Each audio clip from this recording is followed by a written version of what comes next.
je vous propose de commencer par un petit bilan. Je vais y aller très rapidement parce que c'est les mêmes données que le mois précédent. Donc, je vous rappelle que les prévisions de croissance du PIB pour le monde sont établies cette année comme pour l'année dernière à 3,3%. Donc, pas de modification, une croissance assez stable. On a de toute façon des disparités par région. Aux États-Unis, donc on devrait remonter un petit peu à 2,4% en 2026. C'est la zone euro qui a la croissance toujours la plus faible, donc 1,3% pour cette année. En Chine, le FMI prévoit 4,5%, donc un peu en dessous des 5%, mais en règle générale, la Chine arrive toujours à rétablir et à obtenir les 5% au final sur l'année. Et donc en Inde, qui est un des pays où la croissance est la plus importante, donc avec 6,4% de prévu pour cette année. En Europe, la croissance va augmenter un peu plus, donc on passe au-dessus de 1% pour l'Allemagne et la France, mais ça reste tout de même assez compliqué pour la zone euro. L'inflation, rien de nouveau non plus, elle est assez stable et puis et continue de diminuer. Donc, je vous propose qu'on passe directement sur les marchés automobiles. Donc pour ce mois de janvier, il a été matriculé un peu plus de 7 millions de véhicules légers euh, euh, et donc une augmentation de 3,8% par rapport à janvier 2025. Donc l'année commence un peu moins bien pour les grandes zones qui sont les États-Unis. Donc même si avec 1 million de véhicules, un peu plus d'1 million de véhicules immatriculés, tout comme, euh, tout comme l'Europe, mais donc des marchés en baisse, donc en baisse de 3,6% pour l'Europe. Je vous rappelle qu'elle était assez stable, elle était à 0,9% pour l'année 2025 par rapport à 2024.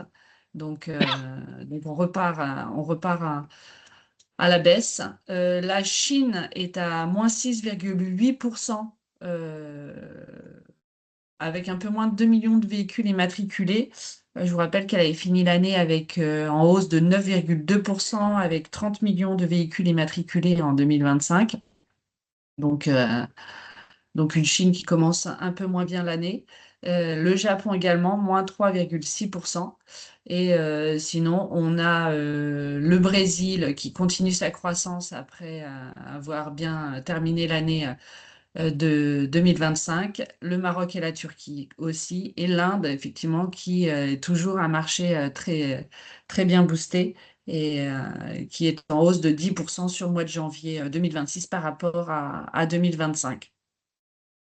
Donc, je vous propose de regarder plus particulièrement certains pays. Donc, en Chine, tout d'abord, pour le mois de janvier, les ventes des marques chinoises sont plutôt stables par rapport à 2025. On était à 67% de marques chinoises euh, vendues sur janvier 2025. On est à 65%. Donc beaucoup plus que par rapport à 2019. Je vous rappelle qu'en 2019, c'était 36% euh, les- la part de marché des marques chinoises. Et donc les marques étrangères continuent de diminuer leurs ventes. Donc maintenant, c'était BYD en 2025 qui était leader sur le marché chinois. Geely est passé devant BYD. BYD est à moins 30%.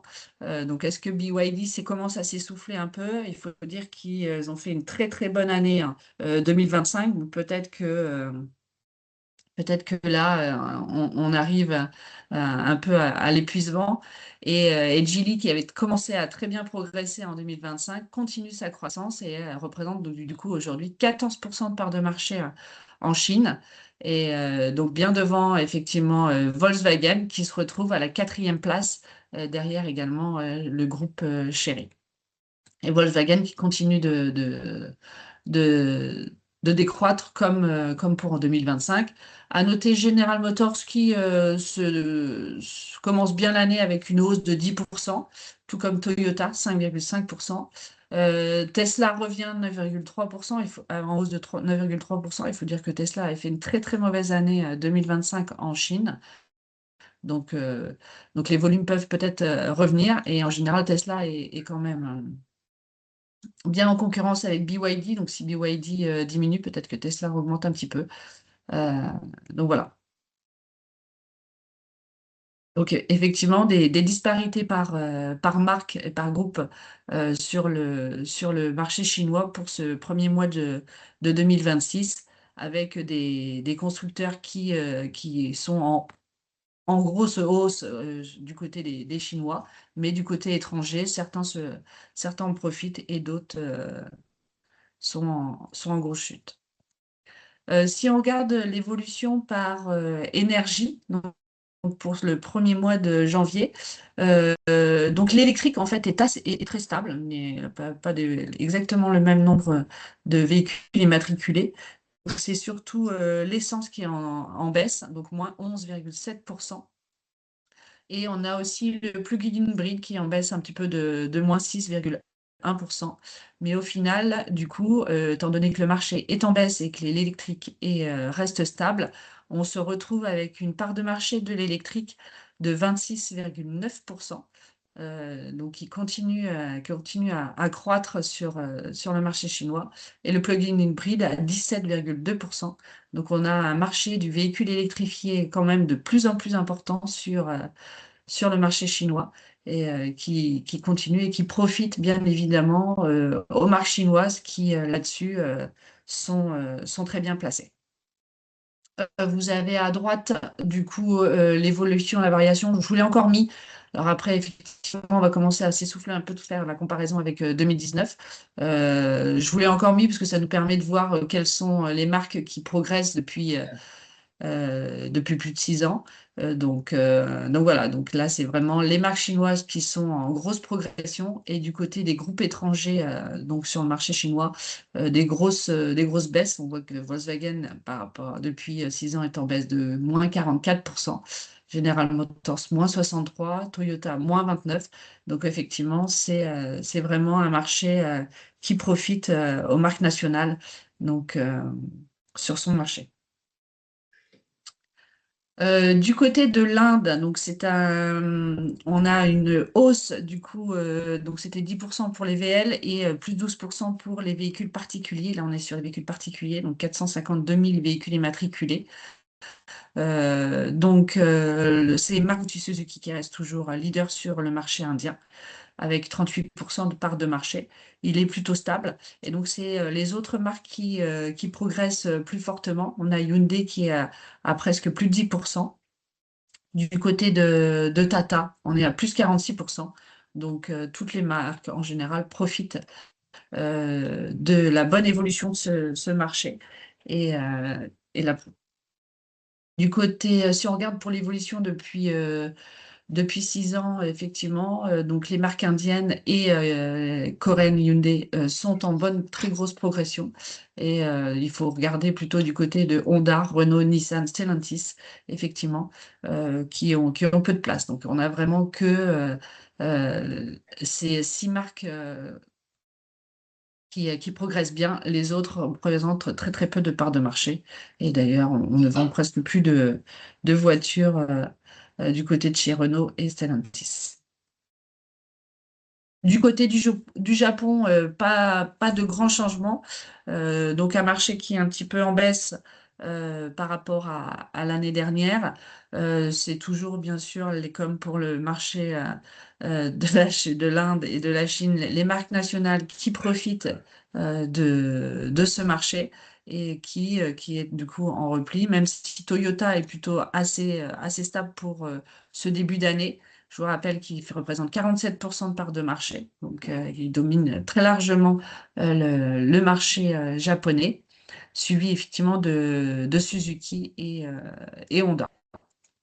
Et si vous regardez l'évolution par rapport à 2019, donc c'est vraiment que Suzuki et ensuite Mitsubishi et Subaru qui ont des bonnes progressions. Les autres, effectivement, sont en repli et encore plus du côté des marques allemandes Non, où, non, pas euh, de souci. euh, où effectivement c'est plus compliqué.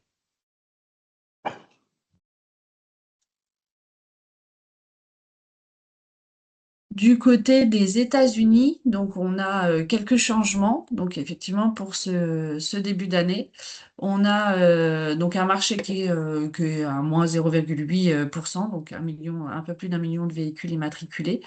Donc la grande nouveauté, c'est effectivement Stellantis qui continue de perdre des parts de marché.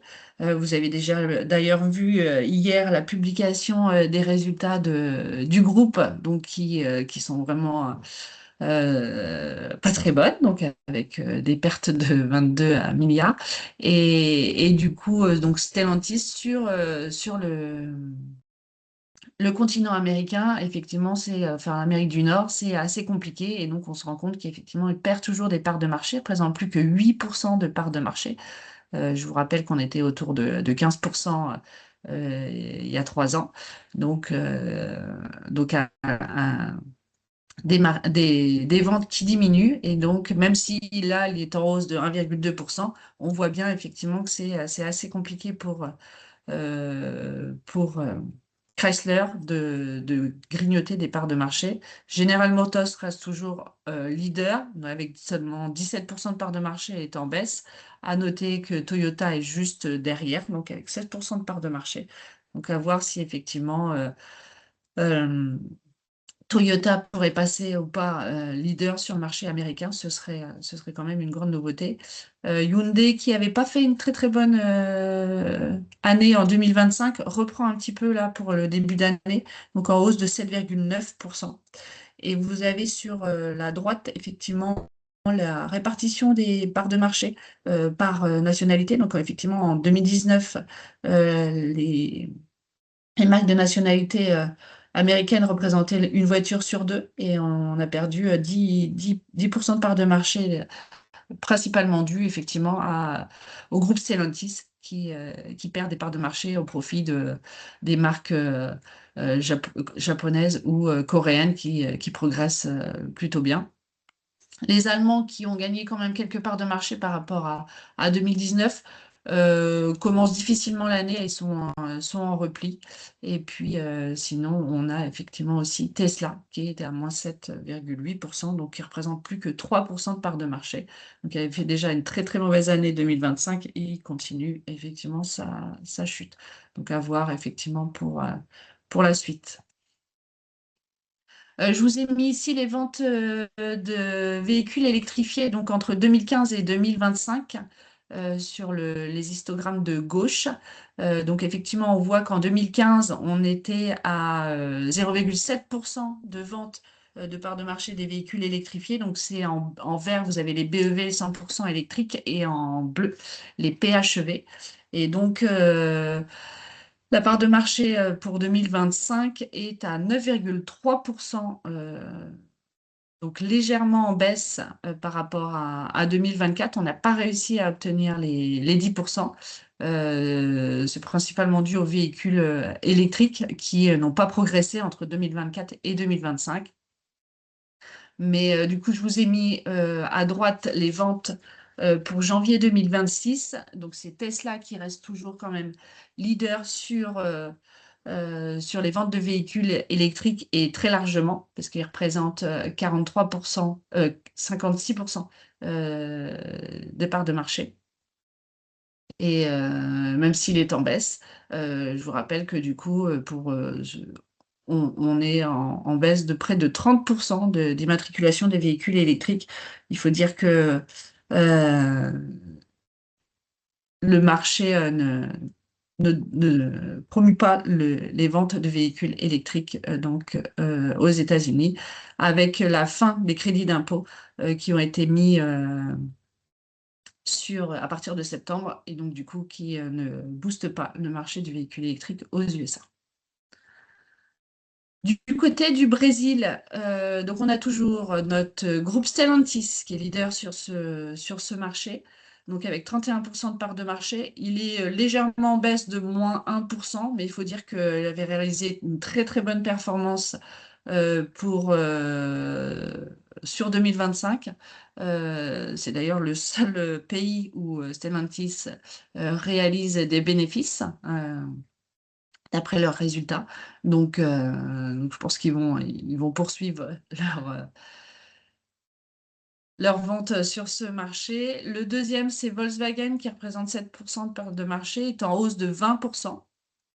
Donc, il réalise une bonne performance en ce début d'année. Après, donc le marché est assez stable, mais effectivement, on a quand même des groupes qui sont en baisse pour le premier mois de l'année, avec des baisses de 17% pour General Motors, 4,8% pour Hyundai, Toyota moins 17%. Et donc, si vous regardez à droite par rapport à l'évolution par rapport à 2019, on a vraiment que Stellantis qui est en hausse de 28%. On a également BMW, mais les parts de marché de BM sont assez réduites sur le marché brésilien. Donc, c'est vraiment Stellantis qui domine le marché brésilien. Sur le marché qui vous intéresse le plus, donc le marché européen, donc pour janvier 2026. Donc, on est malheureusement après une année 2025 plutôt stable. Donc, on était à 1% d'évolution fin 2025 par rapport à 2024. Donc, on commence l'année en repli, donc une baisse de moins 3,5%. C'est principalement dû donc, au marché allemand qui est en baisse, comme le marché français, tous les deux de moins 6,6%.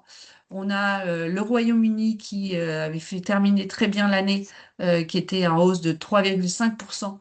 Euh, il y a eu un problème, c'est pas moins 10,5% sur le Royaume-Uni. Je vous changerai ça. Et qui continue sa croissance, donc plus 3,4%. Donc un marché au Royaume-Uni qui est plutôt bon. En Italie, plus 6,2%, c'est pas trop mal. Le marché était en repli en 2025, donc commence plutôt bien l'année. Le marché espagnol en hausse de 1,1% après une très très bonne année 2025 qui était à plus 12,9%. Donc du coup, on a quand même pas mal de disparités. Toute l'Europe de l'Est, comme vous pouvez voir sur la carte, qui est en repli par rapport à 2025. Donc, un marché qui commence vraiment tout doucement pour 2026, qui risque d'être assez compliqué. Si on regarde le marché par groupe, voilà, à noter quand même la bonne performance de Stellantis sur ce mois de janvier. Enfin, bon, le mois de janvier 2025 devait être assez mauvais. Je vous rappelle que Stellantis, en 2019, faisait 24% de part de marché. On était descendu à 2025 à 15%. Donc, effectivement, Stellantis a repris 2% pour le mois de janvier 2026.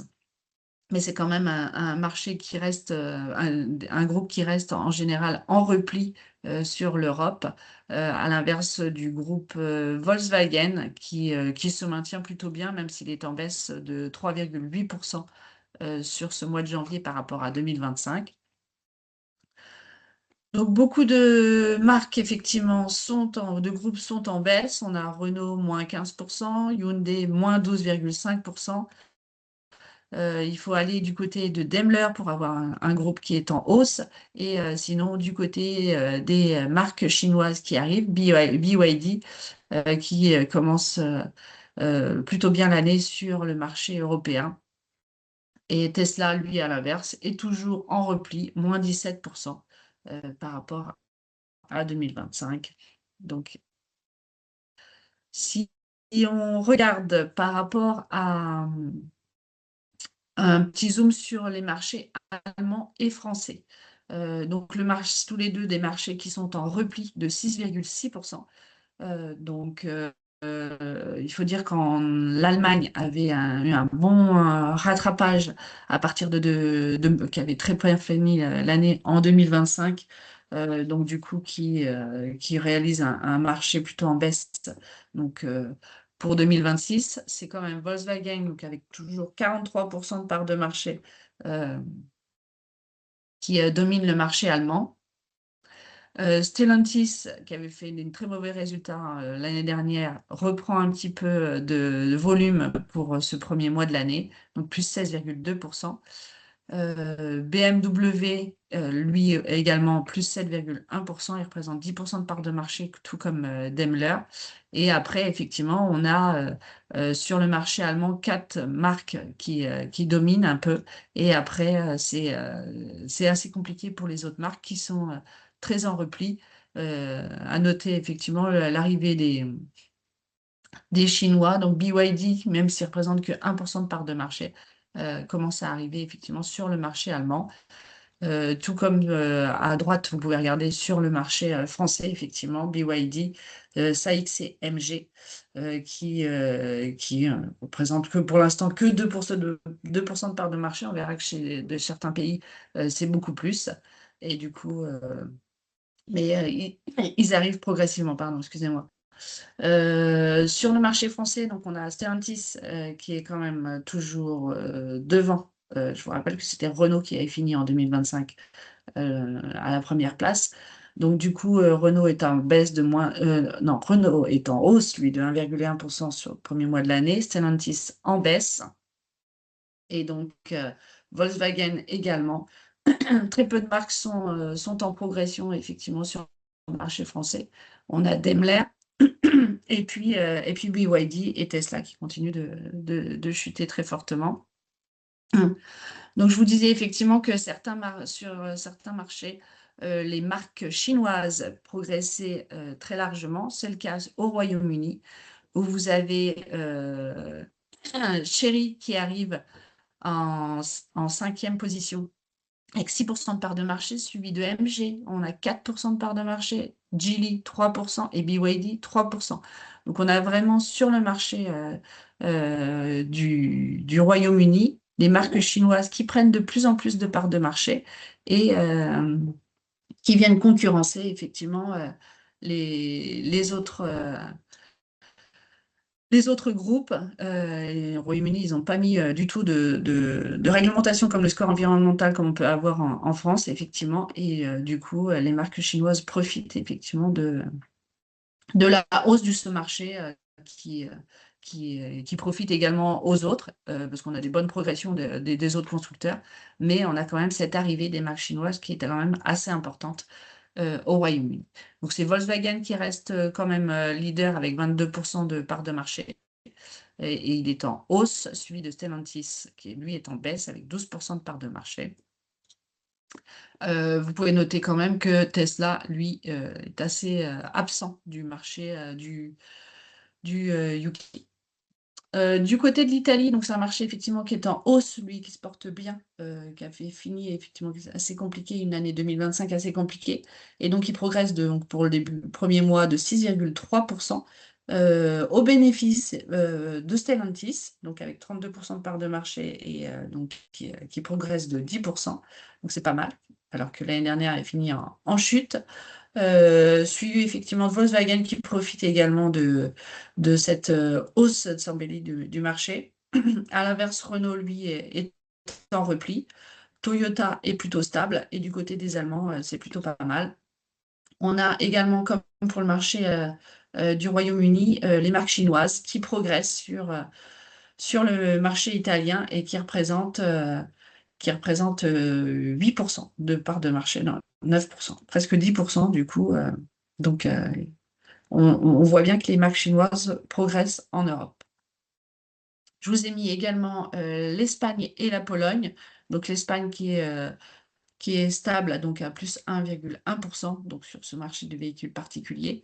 Donc, c'est Volkswagen et Stellantis qui progressent bien tous les deux et qui sont devant. Et du côté de la Pologne, donc, qui avait réalisé une très bonne performance avec un très bonne progression en 2025 et qui commence plutôt moins bien l'année, donc avec une baisse de moins 9%. Et donc, tous les groupes en général sont plutôt en baisse, excepté effectivement Stellantis, qui progresse de 34%, mais qui est 7% de part de marché à côté de Volkswagen et Toyota qui font à tous les deux plus de la moitié du marché. Et puis BMW, effectivement, qui est en hausse également de 13,4%. Si on regarde le côté du marché du véhicule électrifié, donc qui commence très très bien l'année, donc qui est en hausse de 13,9% par rapport à janvier 2025. Donc on obtient une part de marché de 19,7% sur le marché européen, donc marché européen avec le Royaume-Uni.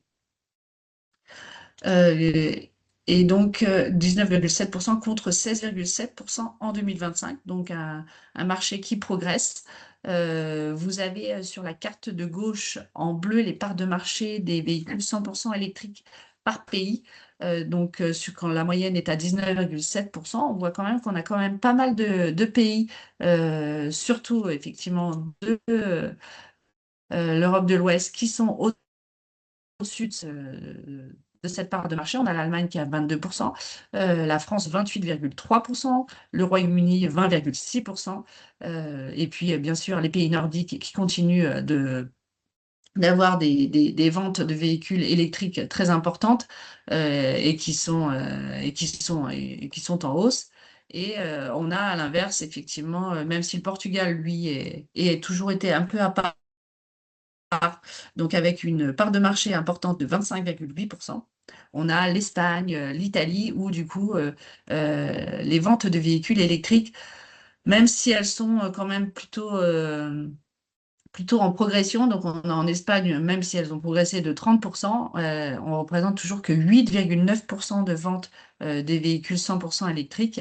Donc en Italie, c'est 6,6% de part de marché et des ventes quand même qui sont en hausse, donc plus 40%. Il faut dire que le réseau de bornes de recharge sont pas très très bien développés en Italie.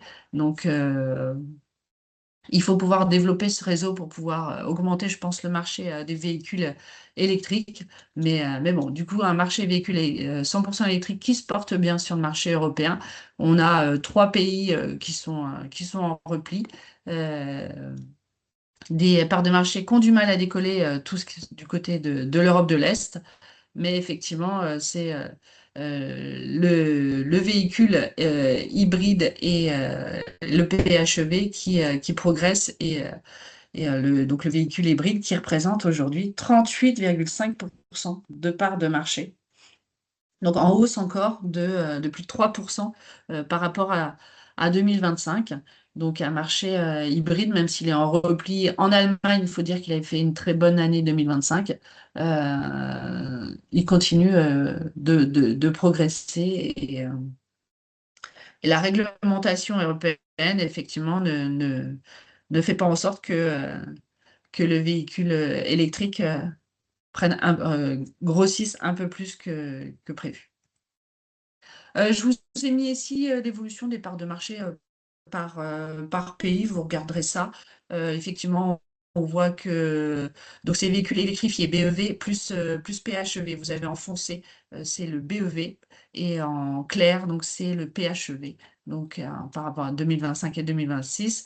Donc c'est le Royaume-Uni qui, au cumul de véhicules électrifiés, représente 33,5%, suivi de l'Allemagne 33,2% et de la France 32,8%. Donc effectivement, des véhicules électrifiés, sachant qu'en France, pour ce mois de janvier, on le verra un peu plus tard quand on fera un zoom sur le marché français, qui a une part de marché de 28,3%.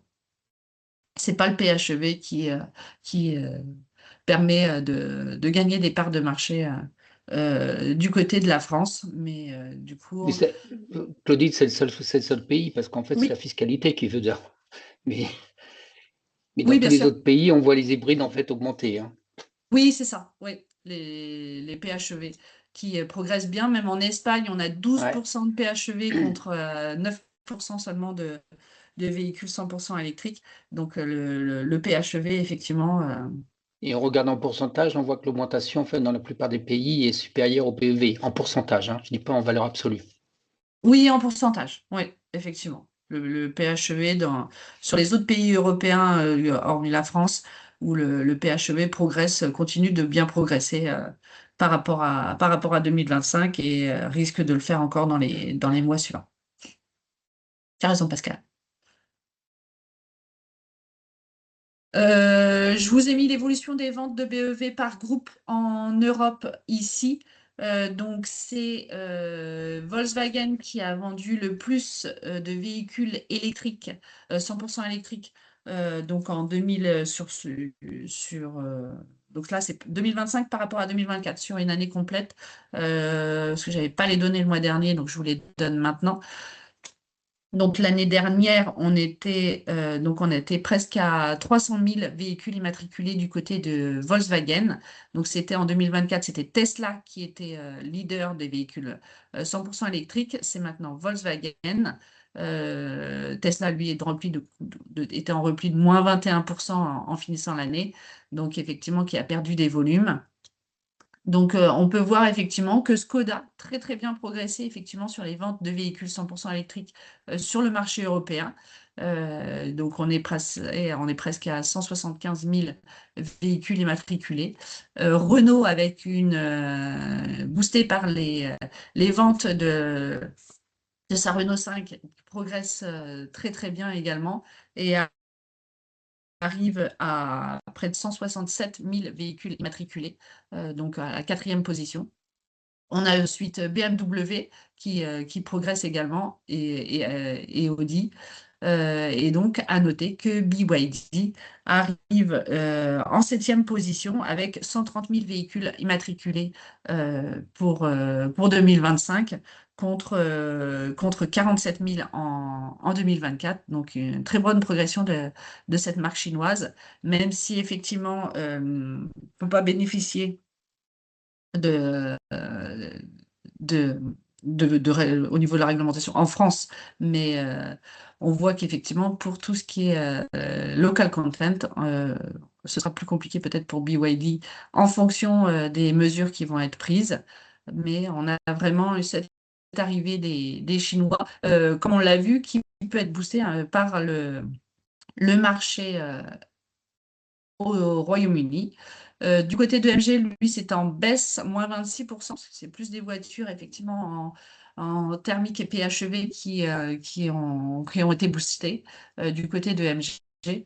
Mais sinon, effectivement, vous avez ici des bonnes évolutions. Toutes les marques progressent en général sur leur vente en 2025 par rapport à 2024. Voilà, je voulais vous le remettre parce que je ne vous l'avais pas mis le mois dernier. Je vous ai juste mis le classement des marques là au niveau monde, donc sur les 12 mois 2025. Donc c'est BYD au niveau des véhicules électrifiés, donc BEV plus PHEV, donc avec plus de 4 millions de véhicules immatriculés et qui représente une part de marché de 20%.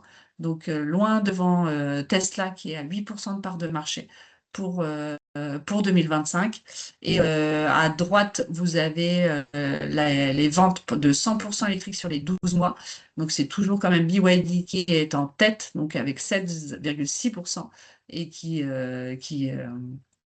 progresse par rapport à 2024. Et alors que Tesla, lui, continue de baisser. Il était à 16% de part de marché en 2024. Il est arrivé à 12% pour 2025 au niveau mondial.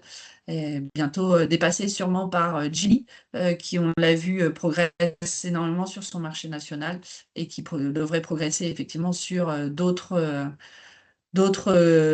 régions comme l'Europe et qui devrait passer devant Tesla. Voilà. On a donc du côté des Européens, donc le groupe Volkswagen au niveau de 100% électrique qui arrive, mais effectivement on est loin. Je vous propose de faire un zoom sur le marché français en 2026. Donc le marché en janvier 2026, donc moins 6,6%. Donc, c'est le point bleu. Donc, on voit effectivement que on arrive à être encore en dessous par rapport à 2023, 2024, 2025. On a encore des ventes en baisse, donc ce qui s'annonce pas forcément très bien pour l'année 2026. Si on regarde par rapport aux commandes, on est toujours pareil, donc avec des commandes en repli par rapport à 2025. On est un petit peu au-dessus de 2023, mais sinon, effectivement, le leasing social, les commandes sont déjà passées. Donc, on avait fini 2025 avec des commandes en hausse. Donc là, on recommence l'année avec des commandes qui ne sont pas forcément au rendez-vous. Donc, en espérant qu'effectivement le marché français soit repoussé un petit peu dans les mois qui arrivent pour permettre effectivement d'augmenter les ventes. Si on regarde les ventes par canal sur le premier mois de l'année, donc effectivement, ce n'est pas les particuliers qui sont le plus en repli, c'est vraiment le marché des entreprises et administrations, donc qui est en repli, lui, près de moins de 17%. Les particuliers sont à moins 1,4%. Donc, c'est vraiment le marché des sociétés où c'est plus compliqué. Là, effectivement, la réglementation, c'est un petit peu euh, alourdi pour les entreprises. Donc, c'est les ventes garages et constructeurs qui sont en progression, elles, de 2,9%, ce qui sera plutôt pas mal pour le marché des c'est les ventes actives pour les marchés du véhicule d'occasion à venir dans les prochains mois.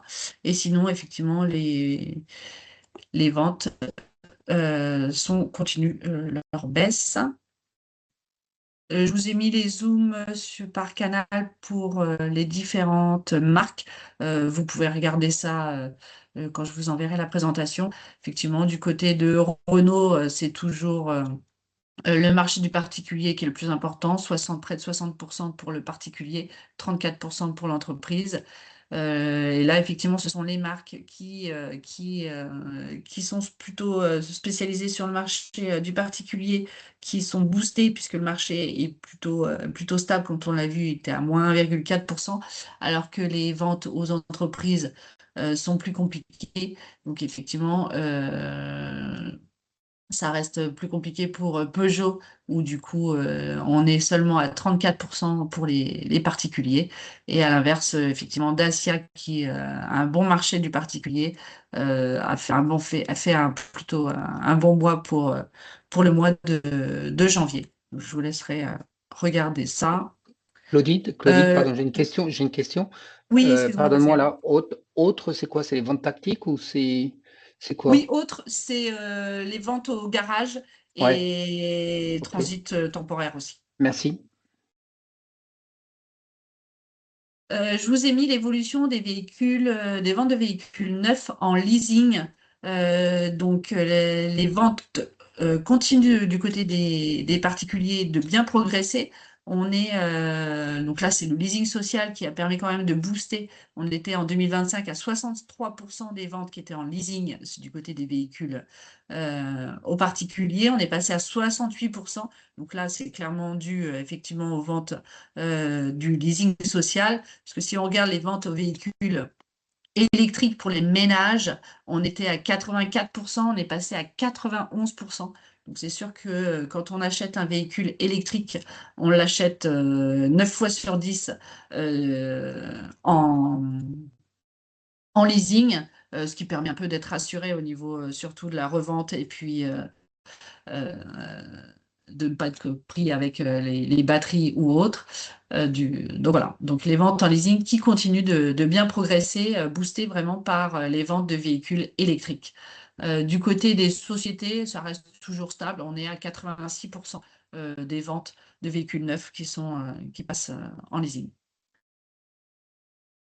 Si on regarde sur les véhicules électriques en France, donc du coup, comme je vous l'ai dit, on est passé à un marché à 28,3% de part de marché du véhicule particulier électrique, donc en hausse de 52% par rapport à janvier 2025.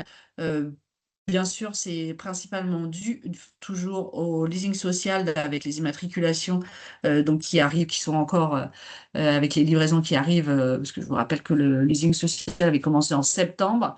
Donc le temps on va avoir encore des parts de marché du véhicule électrique qui vont être boostées par ce leasing social dans les premiers mois 2026 avec les livraisons qui ne sont pas encore terminées. Et donc, donc un marché 28%, mais surtout donc les hybrides non rechargeables qui fonctionnent toujours très très bien sur le marché français, donc, et qui représente près d'une voiture sur deux qui est hybride. Alors après, on a des hybrides qui sont très, très, très, enfin, je ne sais pas si on pourrait être mis dans hybride, mais bon, ils mettent beaucoup de voitures en hybride aujourd'hui.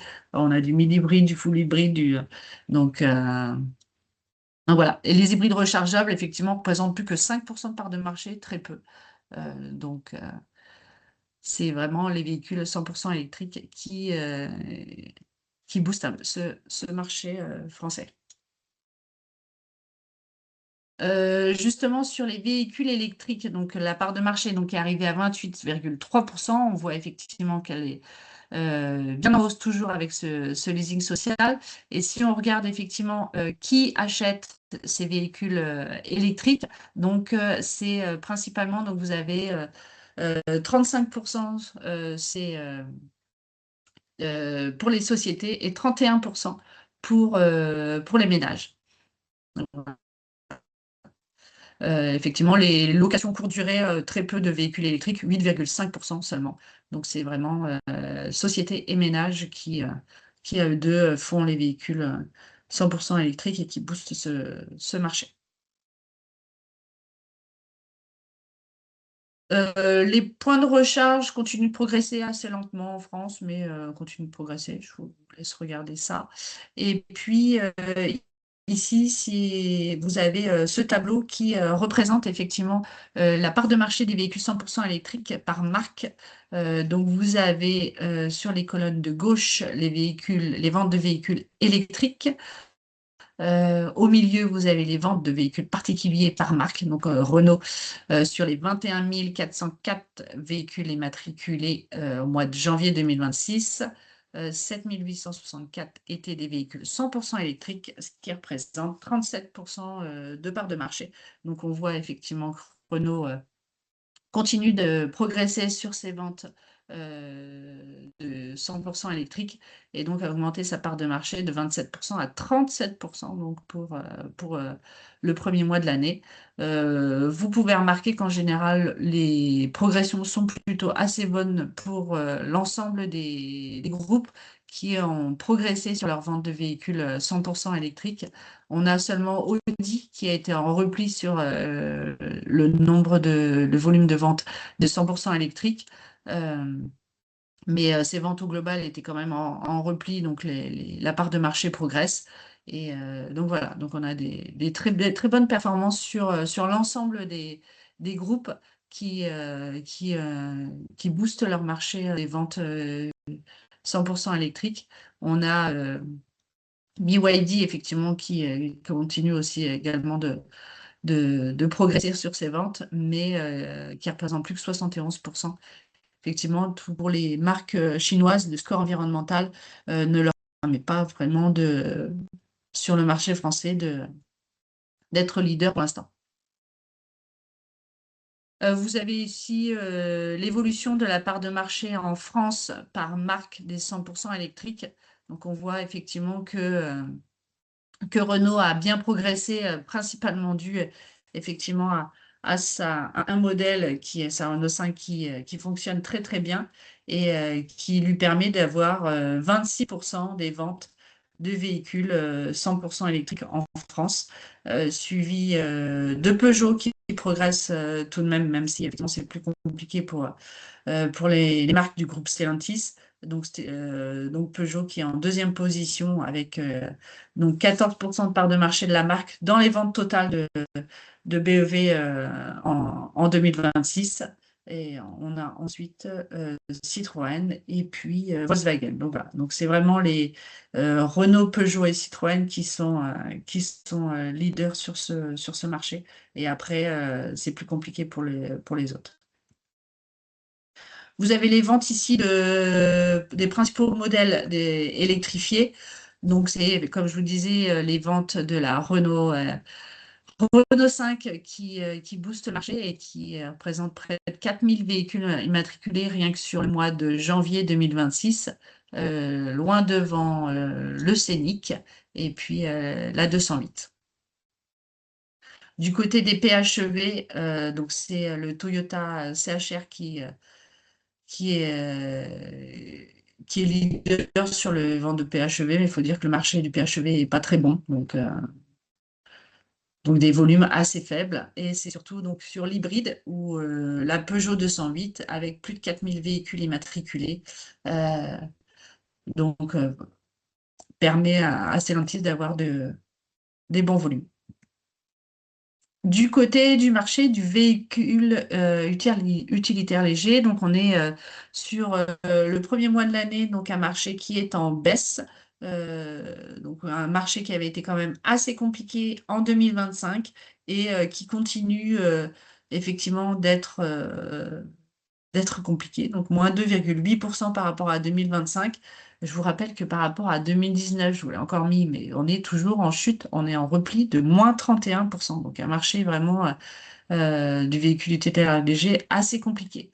Même si pour le mois de janvier, on a du côté des commandes une hausse de 6,9%. Donc à voir si ça se poursuit dans les prochains mois et qui permettrait à ce marché un peu de progresser. Du côté du marché de l'occasion, donc on est un marché qui est en repli de moins 10%, près de moins 10%, donc avec près de 417 000 véhicules immatriculés. Donc on avait fini l'année en hausse. À voir si le marché de l'occasion sera boosté. Il faut dire que là, on a des hausses sur les ventes tactiques. On a vu que c'était un canal qui était en progression. Donc, à voir si effectivement ça pourrait booster un petit peu le marché de l'occasion pour 2026, sachant que si on regarde la répartition par âge, on a des ventes des véhicules de 15 ans et plus qui sont stables. Donc sur un marché qui est à moins 10%, on est à moins 0,3%. Donc un marché qui représente 33% des parts de marché, donc 15 ans et plus. Donc on a un vieux marché de l'occasion. Et du côté des véhicules d'occasion récents, donc un marché qui est en repli, mais qui est toujours plutôt stable au niveau des parts de marché. Donc c'est vraiment des véhicules les plus âgés qui profitent toujours. Si vous regardez à droite la répartition par âge, donc plus de 50% des véhicules de plus de 10 ans non, plus de 50% du marché sont des véhicules qui ont plus de 10 ans, sachant que par rapport à 2019, on est à près de plus 60%, donc pour les 15 ans et plus.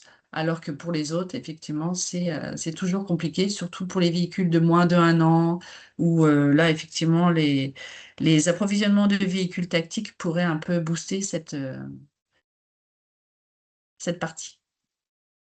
Le mix énergie des ventes de véhicules d'occasion récents, donc c'est inférieur à 7 ans. Donc on voit qu'effectivement, c'est surtout le diesel qui est largement en baisse. On était en 2022 autour de 42%. On arrive pour ce mois-ci à 21,1%. Donc c'est vraiment la grosse chute. Euh, Ensuite, c'est l'essence qui suit. Et cette baisse est comblée vraiment par le véhicule non, hybride non rechargeable qui représentait que 8% de part de marché en 2022 et qui représente donc en janvier 2026 près de 26% de part de marché. Donc le canal qui progresse le plus. Et du côté de l'électrique, on commence quand même à avoir un peu plus donc sur les véhicules récents. Donc c'est vraiment les inférieurs à 7 ans. Donc c'est pas la part la plus importante comme vous avez pu le voir tout à l'heure puisque 50% des véhicules d'occasion sont âgés de plus de 10 ans. Mais effectivement sur les véhicules les plus récents, l'électrique représente près de 10% des ventes. Donc des volumes qui commencent à arriver pour les ventes d'occasion d'électrique. Pour finir, je vous ai juste mis l'évolution des prix des véhicules neufs et occasion. Donc ça, c'était pour 2025. Le 2026 n'est pas encore sorti pour le mois de janvier. Mais donc du coup, on est quand même pour les véhicules neufs toujours en hausse et des baisses très légères pour les véhicules d'occasion. Voilà. J'ai fini. Là, je vous l'avais déjà mis le mois dernier. C'est l'évolution effectivement du contexte réglementaire et fiscal pour 2026 avec les impacts qu'il peut y avoir sur le marché pour 2026. Donc voilà, je vous laisse regarder ça, j'avais déjà commenté. Donc voilà, je ne sais pas si vous avez des questions ou autres. J'ai été assez rapide. On n'a pas de points supplémentaires ce mois-ci. Franck était déjà parti en vacances. Donc voilà. Je ne sais pas si vous avez des questions. Tout est clair. Donc on espère effectivement que le marché français et européen pourra être boosté un petit peu sur 2026, même si l'année commence difficilement pour l'ensemble des constructeurs et surtout européens.